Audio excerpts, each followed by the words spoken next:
I know this is kind of weird not putting this on my gaming channel, but all my Agents of S.H.I.E.L.D. people are on this channel, so it kind of only made sense to put it here. My gaming channel will still be linked down below, GG Lounge, so you can go check that out. I'll be covering Marvel Rivals over there, my most anticipated game of the year, once that becomes playable, so go check that out. Anyways though, back to Marvel Snap. So Marvel Snap has been one of my favorite card games I've played over the past 2 years. There's honestly just like an infinite number of Marvel characters that they can add to the game, and they add a new one every single week, with every 4 weeks adding 2 new cards. So every month, 5 cards in total. It's just constant every single Tuesday. And I think that's what makes me love the game so much. There's just constantly new content, new Marvel characters that I'm discovering for the first time. Even some iconic ones aren't even in the game yet. They're actually adding the Eternals very soon. Those just got all leaked. Not that they're that iconic, but like there's things from the MCU. So lots of A tier characters, F tier characters that they can add to the game from Marvel in general. And that's not even including locations either. Also, there's plenty of S.H.I.E.L.D. cards already in the game.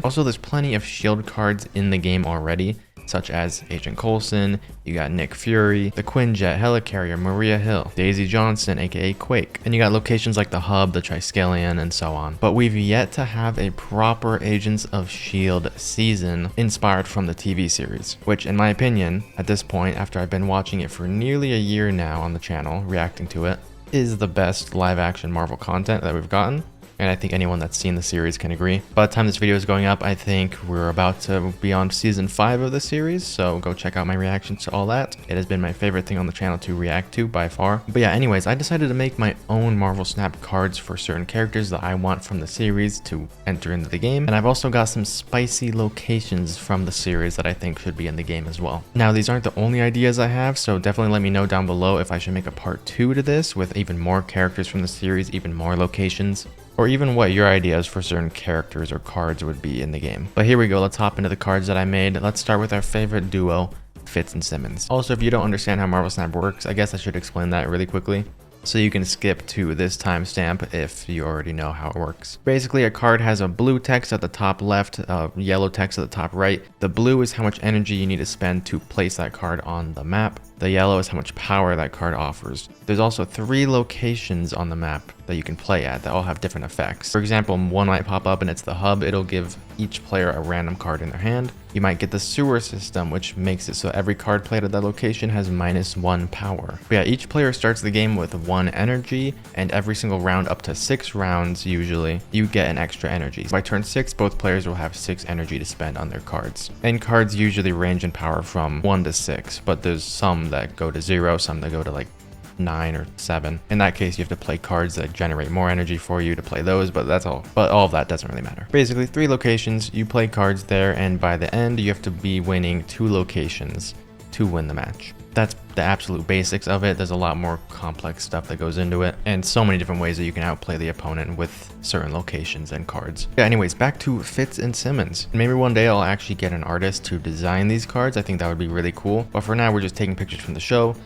There's probably more HD pictures. I just don't want to get spoiled on the show yet, so maybe I should have made this after season 7. But either way, for now, we just got pictures from the show. FitzSimmons here is a 5/5 card. They're just combined together because they're a duo. We can't have separate Fitz cards and Simmons cards. 5 energy, 5 power, and it reads, on reveal, icer an opposing card at this location, bringing it to your hand with -1 cost. So you can play this against an opponent's blob or something. Instead of Shang-Chiing it, you bring it to your hand with -1 cost. That pairs very well with other S.H.I.E.L.D. cards like Quinjet, which would make it so that that even has 1 less cost. So that blob in your hand will now cost 4. If you have a Ravonna on the board as well, that blob would cost 3. So there's some crazy things you could do with that. And since FitzSimmons is a duo, they have an additional ability. Ongoing discounted cards have +1 power, making it so that it also pairs again very well with Quinjet, with Sarah, other things that just discount your cards. Every single one would have +1 power. We've been getting just absolutely busted cards released lately.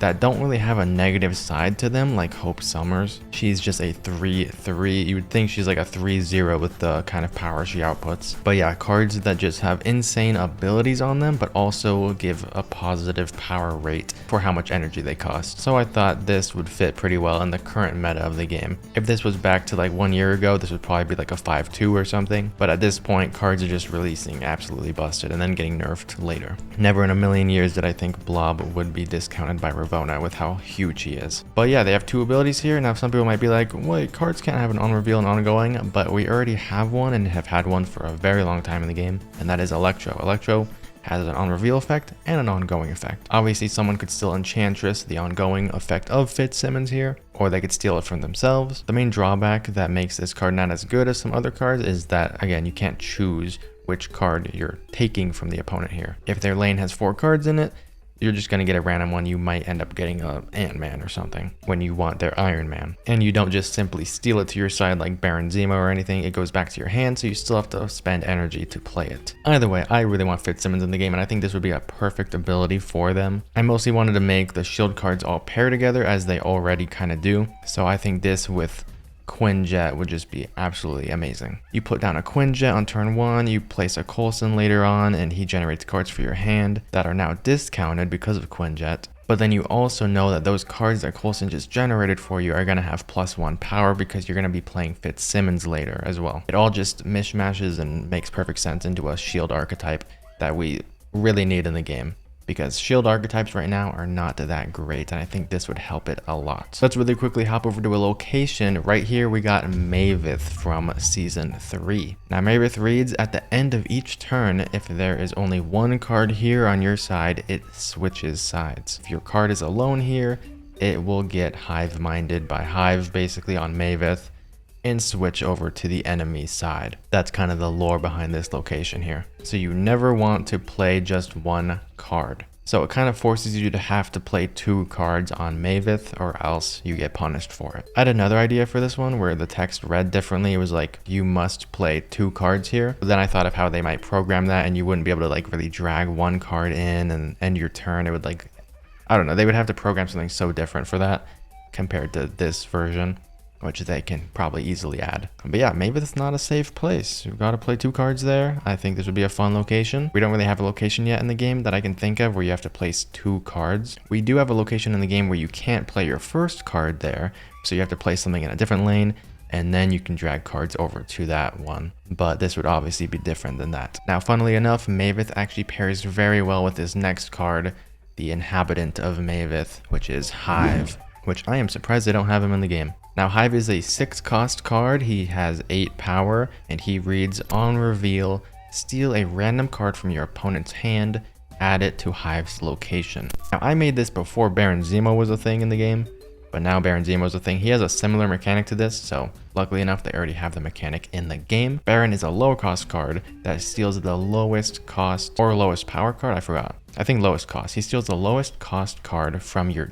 opponent's deck and adds it to his location. This steals a random card from your opponent's hand, but usually by turn 6, playing this would steal something pretty big. You can even ramp to this and Odin him later, or play him on a Wong to steal 2 cards from your opponent's hand and put it on his location. The only risky thing that you might not want to steal is like a destroyer, but that's kind of with every deck that steals cards. But yeah, I can imagine this being very good, stealing a giant apocalypse from the enemy or something in a discard deck. I was thinking maybe 6/8 is too powerful for this effect, but then I just remembered there's like Blob in the game and Eliath and crazy 6 costs. And this still does have a downside of maybe not getting something good. You might get a 1 cost or something, but if it is too OP, I think a 6/6 would make sense as well. But yeah, he pairs very well with Maveth. You just play him alone on there and you get 2 cards so that none of your cards switch over on different sides. This makes sense that way. I think if Hive or Maveth were added to the game, they'd both interact in that way together. So I like it, and I think this would be a really cool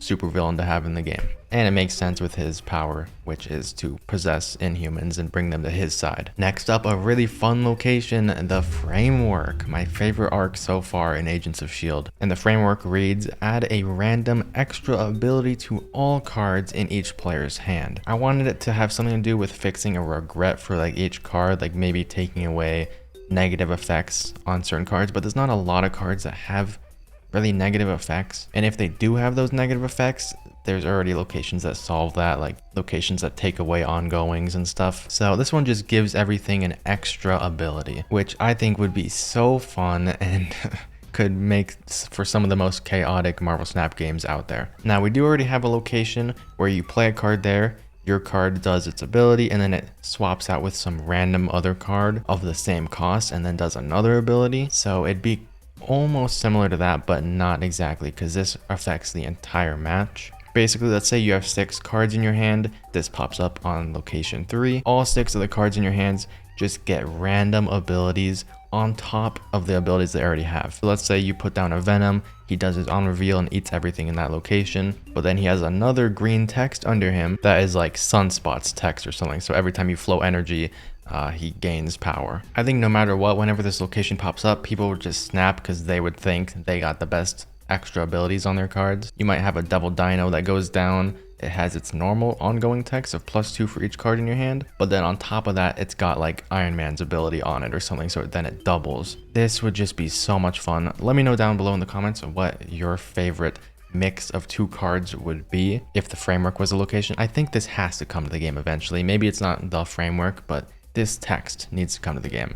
That would be so fun. Now this card, Yo-Yo here, was very, very fun to make. So she is a 1/2 and she reads, can move every turn but always comes back at the end of the turn. If there is no available space, destroy the blocking card and return. So she is kind of a movement destroy card, which we do have movement and destroy archetypes in the game with Phoenix Force and multiple man and stuff like that. So she would kind of just add to that mayhem of that archetype, and honestly doesn't even need to be in a movement archetype at all. She could just be in destroy and be very useful that way. So you can just imagine this: you have 4 cards on a lane, Yo-Yo is one of them, you move her off that lane, place a Nimrod there, and then by the end of the turn she'll move back there, and since it's already blocked off by that new card Nimrod, she'll end up destroying it so that she can still get back to her location, because her power in Agents of S.H.I.E.L.D. is that she can move very fast. She's like Quicksilver almost, but always returns back to where she started running from.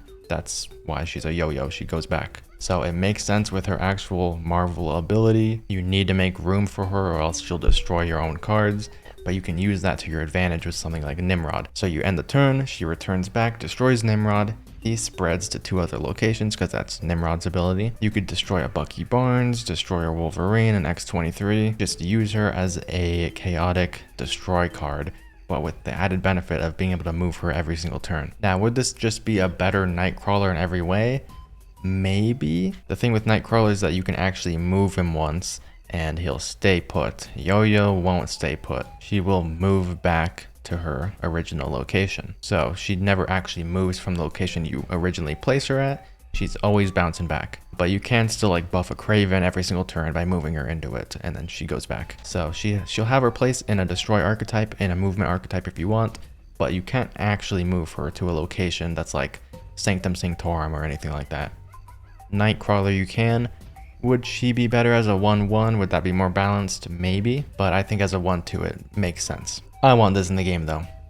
Marvel Snap, second dinner, Ben Brode, add it. Now here we go, the S.H.I.E.L.D. HQ for multiple seasons here, the playground. This one's a very simple text. Cards can be played here for free. It's a playground. Go wild. We don't have a location like this in the game yet somehow. I don't know why, but it makes sense for the playground to be this way. Basically, you could just save this for turn 6, unless someone like locks it off with a Professor X or something. But yeah, this would just be a very fun location to save for the end, and all the rest of your energy, well, you don't spend any energy, but if you're all out, you just place the rest of every card in your hand all into the playground. You can play cards early there, you don't have to. This could pop up on turn 1, and you can dump 4 cards into it, including a Professor X, and then the opponent is screwed. Kind of like what happens usually if Project Pegasus pops up in the first location, you have a Professor X in your hand, or Galactus. Except this isn't for all the locations like Project Pegasus would be, where you could just play anywhere. You have to play on the playground. But yeah, a very fun location. It'd be kind of scary. Do you want to save it for the end just to dump the rest of your hand at the end of the game there? Do you want to play into it early and get that advantage? But yeah, that's it. That's the playground. Now that's actually the last location I have for now, but we got 3 more cards to go. So let's look at these. Kind of 4. All right, here we go. We got Dr. Holden Radcliffe. Great character in Agents of S.H.I.E.L.D. He is a 3 cost, 2 power, and he reads on reveal, add AIDA to your hand and mark a location. So yeah, you play him, boom, AIDA comes to your hand, and she is a 5 cost, 8 power card, and she reads, placing a card at the marked location adds an LMD copy of it to your hand. AIDA costs 1 less for each LMD in hand. So this is a whole archetype in of itself that you would want to play, basically.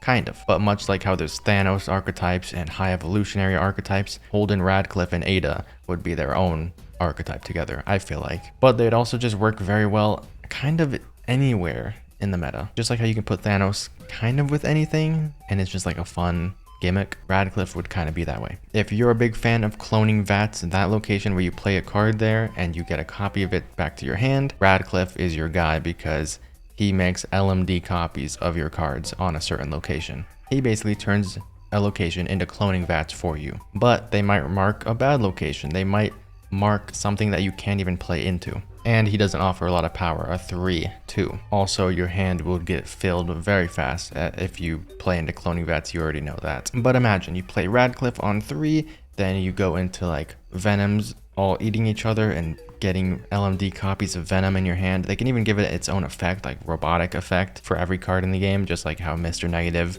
turns that card into a negative version, but gives some kind of robot effect on LMD cards. The thing about the LMD copies though is that you don't want to just keep playing Venom back onto that location and getting a copy into your hand. You want to play different cards and get copies back, because the more LMDs that are in your hand, the cheaper AIDA will be, down to like a 1 or 0 cost, right? And then by turn 6 or even 7, if you play Magic, you'd have a 0/8 on your hand that you can just play. So yeah, there'd definitely be ways to get her down to 0 with movement cards, but again, your hand would get filled very quickly with this. But yeah, just an insane amount of potential here with Radcliffe. I think this would be such a fun card to put in the game, and it would add 2 really beloved characters from Agents of S.H.I.E.L.D. into the game. And he kind of works alongside and against S.H.I.E.L.D. cards in some way. Certain S.H.I.E.L.D. cards like Coulson, where he's also adding cards to your hand, that could get a little rough. You might not be able to get LMD copies because you can only hold 7 cards in your hand. But he'd work very well with Quinjet because your LMDs would all be discounted,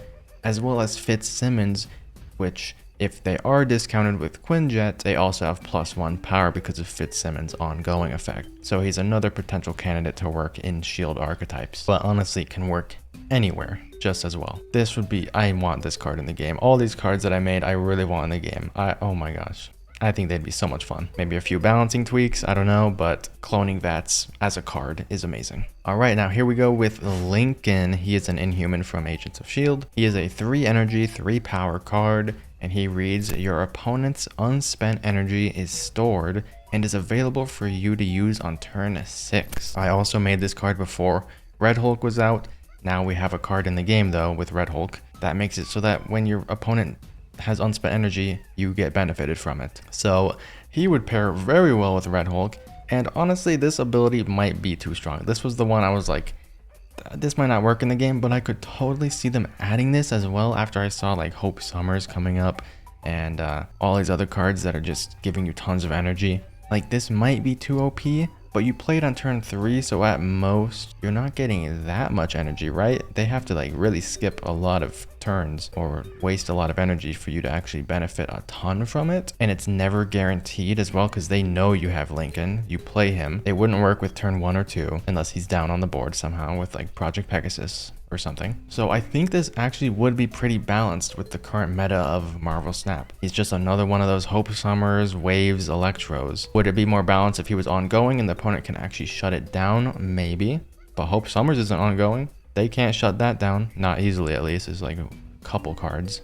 They could destroy it. But yeah, he'd pair very, very well with Red Hulk. He's kind of just like the biggest counter to She-Hulk, Infinite, High Evo type decks that use Sunspot as well. At first I made this like a 3/6 and made it so that any energy that you float or your opponent floats both gets combined at the end and is available, like split in half between both players. The text for that was kind of weird, and it was like an extra line, and it kind of just benefits the opponent too much in that way, where you'd want this power to be mostly for yourself. So I think this is a much better version. At absolute most, let's see how much power he can give you. If they just float turn 3, 4, and 5 because they're AFK or something, at absolute most on turn 6 you could have 12 energy, which is never going to happen. 12 plus your 6 energy, so I guess 18 energy, which again would never ever happen. And I don't even know how you would benefit from that, like play 3 6-cost cards or something. But yeah, no, he wouldn't ever get that powerful. And again, this isn't at the end of the game, the final turn you get to play him, so you can't pair him with magic and use him and his energy on turn 7, for example. It's only on turn 6, like old Leech or old Kingpin. So yeah, fairly balanced, really good counter for high Evo decks. And let's hop into the next one. So this is the final card I have for the game, and it is Grant Ward. He is a 3-cost 9 energy, so giant amount of power here for a 3-cost. And the reason for that power is because at the end of each turn, Grant Ward moves to a location to keep priority. And at the end of the game, he swaps sides. So kind of like a Martyr in a way, where people just absolutely hate Martyr. I get it. I'm never buying Martyr. She plays against you. She's a big power, I guess, for a 1-cost, kind of. But at the end of the game, she tries to lose the game for you by going to a location that might bring your power down. He's kind of like that. He switches sides at the end, which makes sense because Agents of S.H.I.E.L.D. So it kind of just really fits the character here, this ability for him. But there's also ways that you can prevent this from happening and just benefit from this card. Kind of like Mockingbird. She's in the game right now, which is Bobby from Agents of S.H.I.E.L.D. She can be a 1/9 sometimes. She is a 5/9, but usually she's played as like a 1/9. She's even more powerful than Grant Ward sometimes. And she doesn't switch sides at the end. So if you think like a 3/9 right here is too powerful, Mockingbird's in the game. But yeah, there's ways to counter this and make Grant Ward stay on your side, obviously. First off, you can just fill your side of the board so that he can't move. But you also know that the opponent, this is all complicated stuff, but it makes sense if you would actually play him. You fill your board so that he can't move and then switch sides. He's stuck on the location that you put him at, which also happens to probably be filled on the opponent's side with 4 cards. So you just know guaranteed at the end of the game, he won't switch sides. The opponent's side on this location is filled. He has nowhere to move. Other ways to do this, you can Professor X him. You can use Doc Ock against the opponent. You can use debris. You can junk up their side of the board so that Grant Ward has nowhere to go. He's also kind of like the opposite of Ghost in this game, where Ghost always wants you to play last. He's kind of one of the only cards in the game that actually wants to keep priority for you. So he'd help with Alioth decks and stuff like that, where you need priority, which sometimes is a bad thing. Usually with Shang-Chi and stuff, you don't want priority because you want them to reveal more cards and then destroy extra. Sometimes you do want priority though, because they might move that big card out of the way. But either way, he'd be one of the first cards in the game that actually help you keep priority in the game so that your cards reveal first, with every once in a while maybe giving the opponent 9 extra power, which is really bad. But obviously you want to build a deck around it and prevent that. But yeah, that is it for now. That is all the Marvel Snap locations and cards that I made based on the Agents of S.H.I.E.L.D. TV series that I really want in the game. So hopefully they take a look at this. I think eventually they will do a season based on the Agents of S.H.I.E.L.D. show. I mean, they're doing Eternals now. They gotta do Agents of S.H.I.E.L.D. at some point. Right now, the archetypes in the game that are based on Agents of S.H.I.E.L.D. have some Agents of S.H.I.E.L.D. characters, and then they have like Loki, and he's kind of the main part. That's more of a Loki archetype than it is Agents of S.H.I.E.L.D. archetype. Best S.H.I.E.L.D. archetypes in the game have Devil Dinosaur and Collector and stuff like that. But having a full team of Agents of S.H.I.E.L.D. characters would just be amazing. And I think a lot of these would work pretty well together, as well as some of them just adding new mechanics to the game that I think would benefit it in multiple different types of decks. And the locations are all very, very fun ones, which we need more of in the game, instead of ones that just kind of screw over the entire game. But yeah, let me know your thoughts on these Agents of S.H.I.E.L.D. cards down below in the comments. Are you a big Marvel Snap player? Should I make one of these Agents of S.H.I.E.L.D. videos for Marvel Rivals as well? I kind of already have my character list video that you can go check out, and it has some Agents of S.H.I.E.L.D. characters that I think would actually fit in that game. This is kind of different. Marvel Snap is much easier to add these people to than Marvel Rivals would ever be. So anyways, that is it for now. Hopefully you guys enjoyed, and I'll see you guys in the next video very, very soon.